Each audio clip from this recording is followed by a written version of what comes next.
স্বাগতম সুপ্রিয় শিক্ষার্থীবৃন্দ, সুন্দর একটা নতুন অঙ্ক নিয়ে আসছি।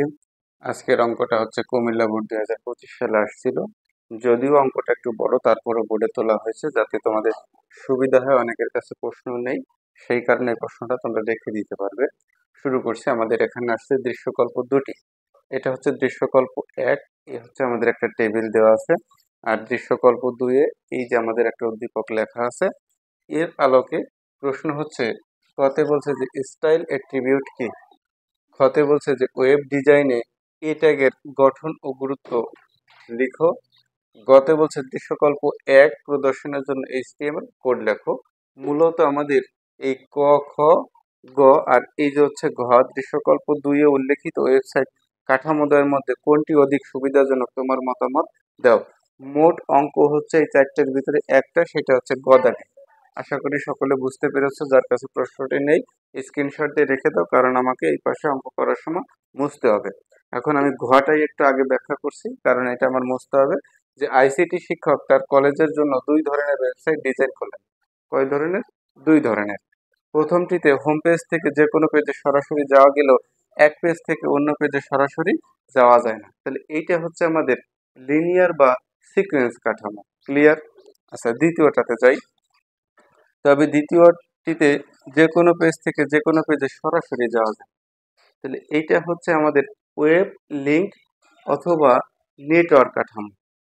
ক্লিয়ার? তাহলে প্রথমটা হচ্ছে আমাদের লিনিয়ার বা সিকোয়েন্স কাঠামো, আর দ্বিতীয়টা হচ্ছে ওয়েব লিঙ্ক বা নেটওয়ার্ক কাঠামো। এই দুইটার ভিতরে আমাদের নেটওয়ার্ক কাঠামোটা বেশি সুবিধাজনক। এখানে বলছে যে উল্লেখিত ওয়েবসাইট কাঠামোদের মধ্যে কোনটি অধিক সুবিধাজনক। তাহলে এই দুইটার ভিতরে আমাদের এই নেটওয়ার্ক কাঠামোটা হচ্ছে বেশি সুবিধাজনক। এটা আগে ব্যাখ্যা করলাম কেন, যে আমার এই প্রশ্নগুলো মুছতে হবে। ওকে, আচ্ছা, এইটা তারপরও ভিডিওর নিচে ছবি আকারে দেওয়া থাকবে, তোমরা দেখে নিও। ঘ নাম্বারটা, কতে বলছে স্টাইল অ্যাট্রিবিউট কি, এই ক নাম্বারটাও সুন্দর করে ছবি করে দেওয়া আছে। আশা করি তুমি পড়লে এই কটা বুঝতে পারবে।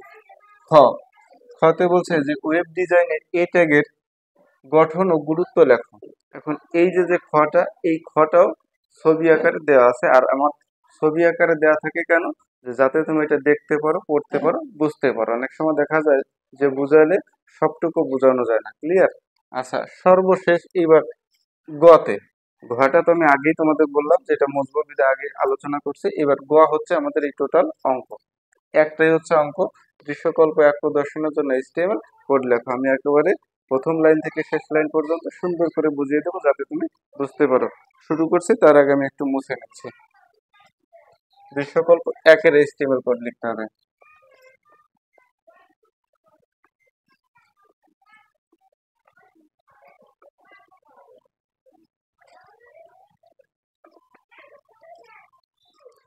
গ, একেবারে সুন্দর করে বোঝানো হবে, কারণ তোমার প্রত্যেকটা ওয়ার্ড, প্রত্যেকটা লাইন কিভাবে আসলো ব্যাখ্যা সহ বোঝাচ্ছে। শুরুতে আমরা কি লিখবো, যে D O C T Y P E, D O C T Y P dot type HTML. এটা হচ্ছে আমাদের ভার্সন। তুমি এটা লিখলেও হবে, না লিখলে হবে। এরপরে বেসিক ট্যাগ হচ্ছে আমাদের এইচটিএমএল, তারপরে হচ্ছে কি বডি। এখন দেখো এই জায়গায় এটা হচ্ছে একটা টেবিল, এই কারণে কি আনতে হবে আমাদের টেবিল বর্ডার। এখানে টেবিল, টেবিল বর্ডার সমান ইনভার্টেড কমার ভিতরে 1। এখন এই ওয়ানটা কেন আসে, ওয়ানটা কেন আসে এটা তোমাকে বুঝতে হবে। যে ওয়ানটা দেওয়ার মানেটা হচ্ছে যে এই যে দাগের যে আমাদের পরিমাণটা বা মাত্রাটা, এটা স্বাভাবিক। এই ওয়ান মানে হচ্ছে স্বাভাবিক। এখন তুমি যদি এই জায়গায় লিখো যে সেল স্পেসিং, সেটাও কিন্তু হবে। সেল স্পেসিং আমি একটু লিখে দিই।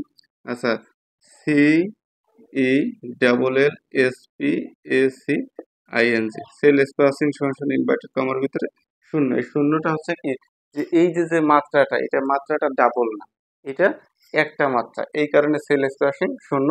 এরপরে তুমি দিতে পারো যে ওয়াইড একটা পার্সেন্টেজ দিতে পারো, সেটা আমি আজকে দিয়ে দিই। অঙ্কটা পূর্ণাঙ্গ করি।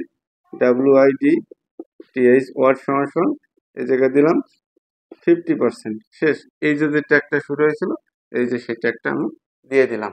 ঠিক আছে? এই যে যে লাইনটা আমি করলাম, এই লাইনটার ব্যাখ্যা দিই। টেবিল বর্ডার 1 এটা তোমাকে দিতেই হবে। আর সেল স্পেসিং শূন্য, শূন্য বলতে এখানে দাগটা ডাবল হবে না, আর ওয়াইড হচ্ছে 50%। এই জায়গায় তুমি কম বেশি পার্সেন্টেজ দিতে পারো। এখন একটা কথা আছে, সেল স্পেসিং আর এই ওয়ার্ড যদি নাও দাও তাতেও তোমার অঙ্ক হবে। তুমি এইটুক রাখলে হবে। এইটুক বেশি দিলাম কেন, যে তোমাকে বোঝানোর জন্য। শেষ। এরপরে আছে যে আমাদের উপরে আছে test exam result. Clear? Test exam result. এখন দেখো যে এইটা আমাদের কি আছে, ক্যাপশন আকারে আছে।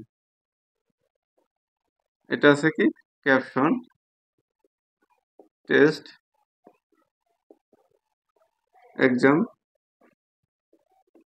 রেজাল্ট। ক্যাপশন শুরু হয়েছিল, ক্যাপশন শেষ হবে। আর একটা কথা, যে আমাদের এইচটিএমএল এর যে ট্যাগগুলো সাধারণত শুরু হয় সেগুলো শেষ হয়। কিছু ট্যাগ আছে শুরু হলে শেষ হয় না, সেটাকে বলা হয় এমটি ট্যাগ। যেমন এই এইচটিএমএল শুরু হয়েছিল, এটা শেষ হবে শেষে। বডি শুরু হয়েছে, বডি শেষ হবে। ক্যাপশন শুরু হয়েছে, ক্যাপশন শেষ হয়ে গেছে। এখন হচ্ছে আমাদের এই আইডির কাজ। আইডিটা দেখো মাঝে আছে, এটা আছে কি মাঝে। আইসিটি মার্কস এটাও কি মাঝে আছে। এখন এই জায়গা কিন্তু বোঝে না, মানে কি এই যে দেখো আইডি, এই যে থেকে এই লাইনটা কিন্তু এর সাথে রিলেটেড। ক্লিয়ার? এই লাইনটা এর সাথে, এই কারণে আমাদের এখানে কি হবে, টিয়ার টিয়ার অ্যালাইন সমান সেন্টার। টিয়ার অ্যালাইন সমান সেন্টার। এখন এইটুক বুঝতে হবে যে এইটা কেন লিখলাম, যে আমাদের যদি মাঝে থাকে, এই পাশে ফাঁকা এই পাশে ফাঁকা, এই যে মাঝে আছে, এর কারণে আছে টিয়ার অ্যালাইন সমান সেন্টার। সেন্টার বলতে কেন্দ্র। এখন দেখো এই আইডি দুইটা কিন্তু র কে যুক্ত করা আছে, এই একটা এই একটা। এই কারণে হবে কি টিডি র স্পান 2। দেখো এই সোজা এই যে দুইটা যুক্ত করা আছে, এই কারণে এখানে আসবে কি টিডি র স্পান সমান 2। ক্লিয়ার? এখন দেখো টিডি র স্পান 2, এই দুইটা। এখন আমাদের আছে কি মূল জিনিসটা আছে আইডি, তাহলে এখানে দেবো হচ্ছে আইডি। আচ্ছা, এইবার এই যে যে এই টিডি র স্পান 2 আইডি, এই টিডি শুরু হয়েছিল, টিডিটা কি করব এখানে শেষ করব। এখন দেখো এই যে আছে আইসিটি মার্কস, এইটা আবার দুইটা কলাম যুক্ত করা আছে, এই একটা এই একটা। আগেরটা আসছে র স্পান, কারণ এটা হলো এই দিকে, আর এইবার কলাম যুক্ত করা আছে, এই কারণে এখানে কি আসবে টিডি কল স্পান। ওই আইসিটির জন্য আসবে টিডি কল স্পান সমান 2, কারণ দুইটা কলাম যুক্ত করা আছে। এখন এখানে আছে কি আইসিটি মার্কস, টিডি শুরু হয়েছিল, টিডি শেষ। এরপরে দেখো যে আমাদের এই লাইনটা কিন্তু শেষ। আগেই বলা আছে যে এই যে এখান থেকে শুরু হয়েছে, এই যে আমাদের তার মানে এই লাইনটা শেষ। তাহলে এই যে টিআর শুরু হয়েছিল, এই টিআরটা কি করবো এই জায়গা শেষ করব। শেষ। এখন আছে আমার এই লাইনটা, আবার আর একটা লাইন শুরু হয়েছে, সিকিউ আর এমসিকিউ, এই দুইটাও কিন্তু মাঝে আছে। তাহলে আমার কি করতে হবে, যে টিআর অ্যালাইন সমান সেন্টার, টিআর অ্যালাইন সমান সেন্টার। এই টিআর অ্যালাইন সমান সেন্টার দেওয়ার মানেটা হচ্ছে কি, যে কোনো জিনিস যদি মাঝে থাকে। এখন দেখো তাহলে টিডি তে কি আছে আমাদের সিকিউ, তাহলে টিডি শুরু, সিকিউ টিডি শেষ। এরপর আছে কি এমসিকিউ, তাহলে টিডি শুরু হয়েছে, এমসিকিউ টিডি কি হবে শেষ হবে। এবার এই লাইনটা কিন্তু আমাদের শেষ, তার মানে কি এই যে টিআর শুরু হয়েছিল, এই টিআরটা কি হবে শেষ হবে, এটুক শেষ। এখন কাজ হচ্ছে কি আমাদের এই পাশে একটু, এই যে এটা আবার আরেকটা লাইন, এগুলা কি মাঝে আছে, একটা মাঝে একটা মাঝে একটা মাঝে। আবারও কি হবে টিআর অ্যালাইন সমান সেন্টার। এখন একটা কথা বলি, যে টিআর অ্যালাইন সমান সেন্টার এটা দিলে কি হয়, যে এই বারবার আর লেখা লাগে না, এই তিনটার জন্যই একবারই হয়ে যায়। এরকম যে টিআর অ্যালাইন সমান সেন্টার। ক্লিয়ার? এটার মানে হচ্ছে কি, যে এইটা মাঝে এইটা মাঝে এইটা মাঝে একটাই বোঝা গেছে। টিআর হচ্ছে র, এই র টোটালটাকে বোঝায়। এই কারণে এখানে আসবে কি আমাদের টিডি। টিডিতে আসবে কি এ 900 কত 1, টিডি শুরু হয়েছিল, এই টিডি কি হবে শেষ হবে। ক্লিয়ার?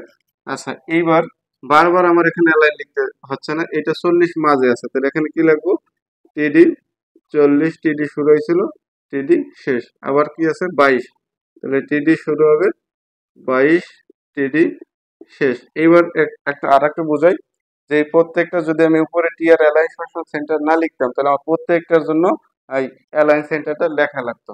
আর এই একবারে লেখা মানে কি, ওই লাইনটাকে টোটালটাকে কভার করছে, এই প্রত্যেকটার সাথে একবারই যুক্ত হয়ে গেছে। ক্লিয়ার? টিআর শুরু হয়েছিল, এই টিআর শুরু হয়েছিল, টিআর কি হবে শেষ হবে, ওইটা শেষ। এরপরে সর্বশেষ লাস্ট লাইনটা আছে একই সিস্টেম, এগুলো সব মাঝে আছে, তার মানে কি একবারে দেবো টিয়ার অ্যালাইন সমান সমান সেন্টার। ঠিক আছে, টিয়ার অ্যালাইন সমান সমান সেন্টার একবারে দিলাম। এখন শুধু টিডি দিয়ে বসাই দেবো। তাহলে এখানে আছে কি টিডি, টিডি হচ্ছে টেবিল ডেটা, এই জিনিসগুলো হচ্ছে আমাদের তথ্য।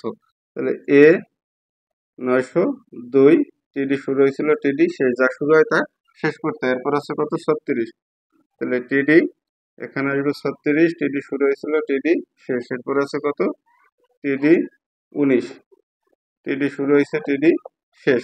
এখন দেখো এই যে যে লাইনটা টিয়ার শুরু হয়েছিল ওই টিয়ারটা শেষ করতে হবে, অর্থাৎ আমাদের প্রত্যেকটা লাইনে টিয়ার শেষ করতে হবে, একটা লাইনে একটা লাইন, আর কিছু নাই। এখন এই জায়গায় দেখতে হবে কি কি শেষ করি নাই। যেমন দেখো এই টেবিলটা শুরু করছিলাম, ওই টেবিলটা শেষ করি নাই, তাহলে এখানে কি করতে হবে, আমি এই পাশে লিখে দিই টেবিল শুরু হয়েছিল, এই টেবিলটা আমি শেষ করলাম। এরপর আছে কি বডি শুরু করছিলাম, বডিটা কি করব, শেষ করবো। আমাদের নিচ থেকে উপরের দিকে শেষ করতে হবে, নিচ থেকে উপরে যেতে হবে। এরপর এইচটিএমএল শুরু হয়েছিল, এইচটিএমএল শেষ। এই হচ্ছে আমাদের অঙ্ক।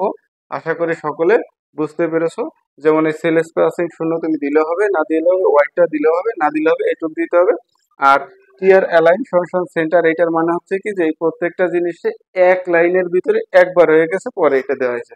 সবাইকে অসংখ্য ধন্যবাদ সাথে থাকার জন্য। আর এই গুহা নাম্বারটা তো আগেই বলা আছে যে আমাদের প্রথমটা ছিল হচ্ছে কি যে লিনিয়ার বা সিকোয়েন্স কাঠামো, আর দ্বিতীয়টা ছিল হচ্ছে কি ওয়েব লিঙ্ক অথবা নেটওয়ার্ক কাঠামো। তাহলে আমাদের দ্বিতীয় যে নেটওয়ার্ক কাঠামোটা আছে ওইটা হচ্ছে অধিক সুবিধাজনক।